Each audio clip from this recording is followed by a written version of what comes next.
Hi everyone, Assalamu alaikum and welcome back to my channel Nordic Life by Tuba.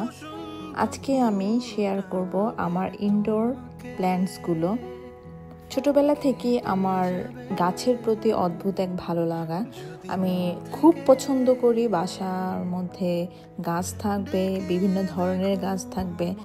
Personally আমার flower গাছগুলো বেশি ভালো লাগে, কারণ ফুল ফুটে থাকে, অনেক সুন্দর লাগে, কিন্তু এগুলোকে আসলে টিকানো যায় না।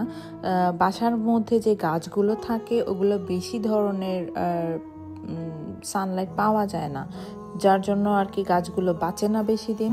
তো আমি এবার চিন্তা করেছি যে আমি ফুল গাছ কম রাখবো, আর ইনডোর প্ল্যান্টগুলো যেগুলো একটু হার্শ এনভায়রনমেন্ট, কম সানলাইটে থাকতে পারে, ওগুলোই চুজ করব।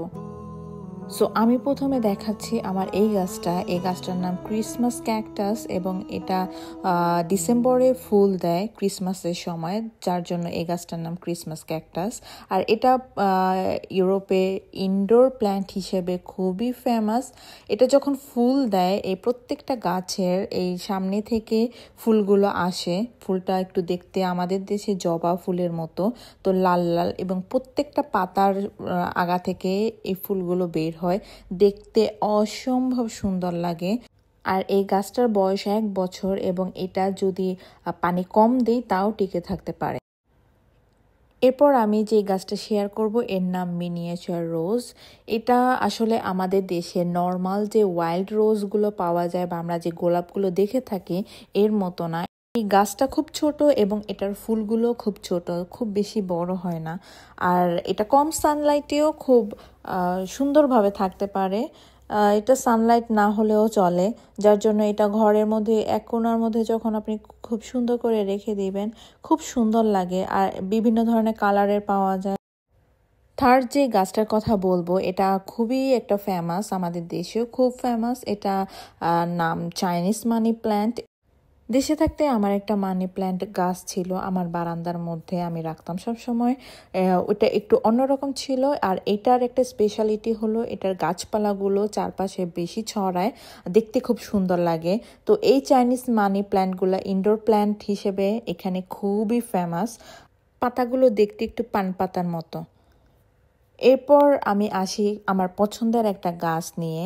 এই গাছটার আমি কিনি বেশি দিন হয়নি, খুবই অল্প দিন এই গাছটা আমি কিনি। এই গাছটা সম্পর্কে আমার কোনো আইডিয়া ছিল না। এটার নাম টার্টেল ভাইন, এবং এর origin central to south America. আর এই গাছগুলোকে হ্যাঙ্গিং বাস্কেটের মধ্যে ঝুলিয়ে রাখা হয়, দেখতে খুব সুন্দর লাগে, এবং পাতাগুলো দেখতে খুব সূক্ষ্ম এবং ছোট হয়। এটা কম আর্দ্রতাপূর্ণ জায়গা এবং উষ্ণ আবহাওয়া খুব পছন্দ করে। দিনে একবেলা পানি দিলেই চলে। এরপর যে গাছটার কথা বলবো এই গাছটার নাম হাওরথিয়া। এই গাছটা দেখতে অনেকটা আমাদের দেশে অ্যালোভেরা গাছের মতো, কিন্তু এর পাতাগুলো বেশি বড় হয় না, এরকম ছোট ছোটই থাকে। এর origin basically south Africa. Peperomia শব্দের সাথে আমরা সবাই অনেক বেশি পরিচিত, কারণ আমাদের জীববিজ্ঞানে এই গাছটা আর এই উদ্ভিদ সম্পর্কে আমরা অনেক জেনেছি।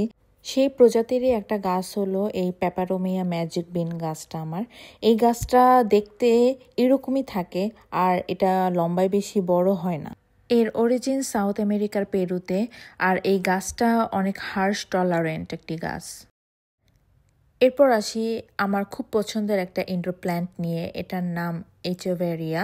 সাকুলেন্ট প্রজাতির অনেক ধরনের গাছ আমরা সাধারণত দেখতে পাই গ্রোসারি শপে। এই গাছের one of the most attraction হলো এর জিওমেট্রিক্যাল বিউটি, কারণ প্রত্যেকটা পাতা অনেক সুন্দরভাবে সারিবদ্ধ হয়ে থাকে। লো মেনটেনেন্স এবং লো সানি কন্ডিশনে এটা খুব সুন্দরভাবে সার্ভাইভ করতে পারে বছরের পর বছর, যার জন্য এই গাছগুলো ইনডোর প্ল্যান্ট হিসেবে খুবই পরিচিত। সো আজ এই পর্যন্তই, দেখা হবে নেক্সট ভিডিওতে। আল্লাহ হাফেজ।